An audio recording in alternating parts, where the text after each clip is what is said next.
চিপাঝাৰ সমষ্টিত অগপৰ ভেটি শক্তিশালী কৰিবলৈ তৎপৰ হৈ পৰিছে অগপ দলৰ উপসভাপতি প্ৰাক্তন ৰাজ্য মন্ত্ৰী ডক্টৰ জয়নাথ শৰ্মা। সমাগত পঞ্চায়ত নিৰ্বাচনৰ পূৰ্বে অগপ দলটি শক্তিশালী কৰিবলৈ এতিয়া উঠি পৰি লাগিছে প্ৰাক্তন মন্ত্ৰীগৰাকীৰ লগতে দৰং অগপ। ইতিমধ্যে চিপাঝাৰ জিলাত ৩০খন আঞ্চলিক সমিতি গঠন কৰিছে দলটিয়ে। দলটিক শক্তিশালী কৰিবলৈ ৰবিবাৰে ডিপিলা কলেজ প্ৰাংগণত অনুষ্ঠিত হ'ব অগপৰ এক বৃহৎ কৰ্মী সভা। কৰ্মী সভাত উপস্থিত থাকিব মন্ত্ৰী অতুল বৰাসহ অগপৰ কেইবাগৰাকীও জ্যেষ্ঠ নেতা। প্ৰায় ৫ শতাধিক অগপ কৰ্মীয়ে অংশগ্ৰহণ কৰিব বুলি সংবাদমেল যোগে জানিবলৈ দিছে প্ৰাক্তন ৰাজ্যমন্ত্ৰী অগপ দলৰ উপসভাপতি ডক্টৰ জয়নাথ শৰ্মাই। অসম গণ পৰিষদ দলৰ আমি এখন কৰ্মশালা চিপাঝাৰ সমষ্টিভিত্তিক কৰ্মশালা এখন ৰাজনৈতিক কৰ্মশালা এখন অনুষ্ঠান কৰিবৰ কাৰণে সিদ্ধান্ত গ্ৰহণ কৰিছোঁ আৰু সেই মৰ্মে অহা কাইলৈ অৰ্থাৎ 22 ডিচেম্বৰ দিনৰ 10:30 বজাৰ পৰা আমাৰ 2টা বজালৈ 3টা বজালৈ আমি এই কৰ্মশালাখন অনুষ্ঠিত কৰিম আৰু এই কৰ্মশালাত আমাৰ প্ৰতিখন গাঁৱৰ পৰা কমেও 2জনকৈ আমাৰ প্ৰতিনিধিয়ে যোগদান কৰিব বুলি আমাক জনাইছে। এই কৰ্মশালাৰ মূল উদ্দেশ্যটো হৈছে অসম গণ পৰিষদ দলৰ কৰ্মীসকলৰ আজি 10 বছৰ ধৰি চিপাঝাৰ সমষ্টিত আমি কোনো ধৰণৰ কৰ্মশালা বা ৰাজনৈতিক অভিৱৰ্তন আদি আমি কৰা নাই।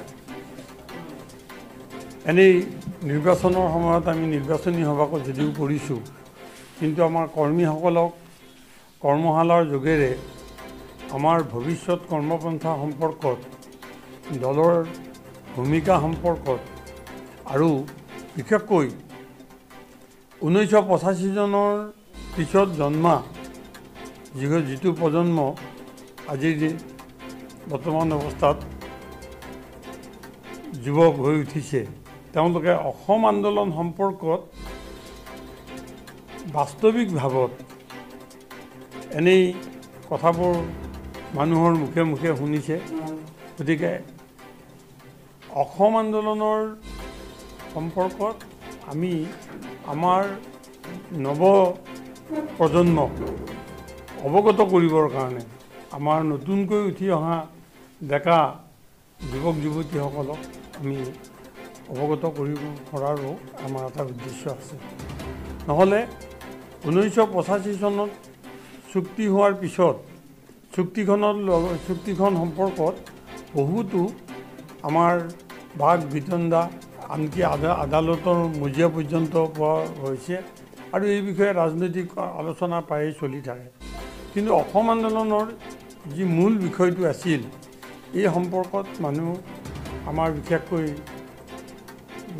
বৰ্তমানৰ যুৱ প্ৰজন্মই খুব দকৈ তেওঁলোকে জনাটো উচিত বুলি আমি ভাবিছোঁ।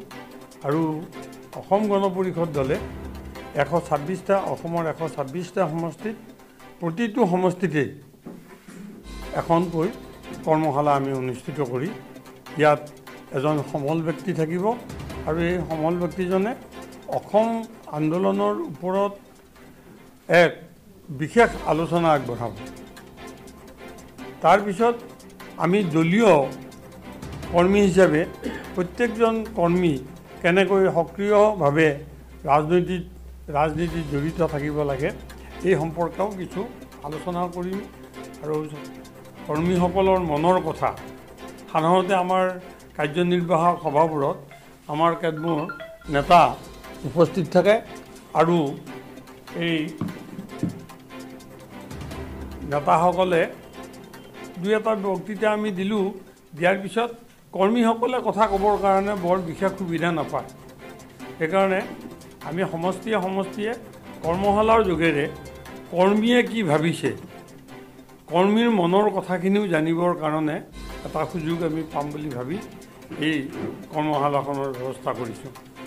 চিপাঝাৰত ডিপিলা মহাবিদ্যালয় প্ৰাংগণত আমি আমাৰ প্ৰতিখন গাঁৱৰ পৰা প্ৰতিনিধিক লৈ মিনিমাম 2জনকৈ প্ৰতিনিধিক লৈ আমি কৰ্মশালাখন অনুষ্ঠান কৰিব বিচাৰিছোঁ। তাত আমাৰ সকলো কৰ্মীৰে মই উপস্থিতি আপোনালোকৰ জৰিয়তে কামনা কৰিছোঁ। কেন্দ্ৰীয় নেতৃত্ব আহিব।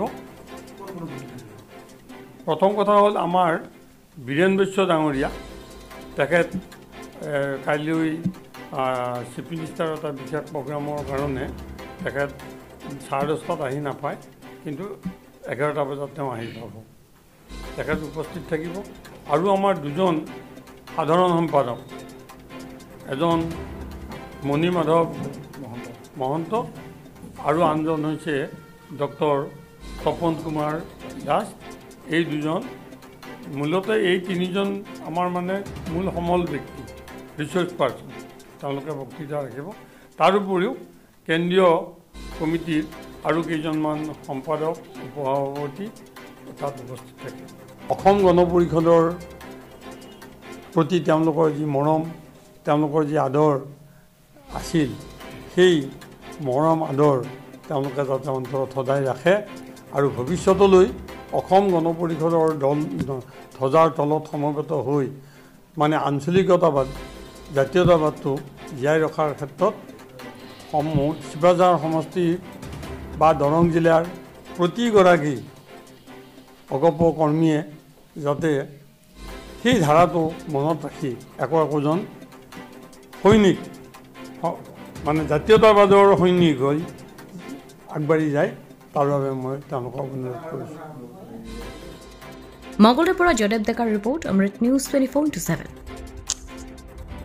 অমৃত প্ৰবাহ অসমীয়া সাপ্তাহিক কাকতৰ ডিজিটেল সংস্কৰণ অমৃত নিউজ, সত্যৰ সন্ধানত অমৃত নিউজ।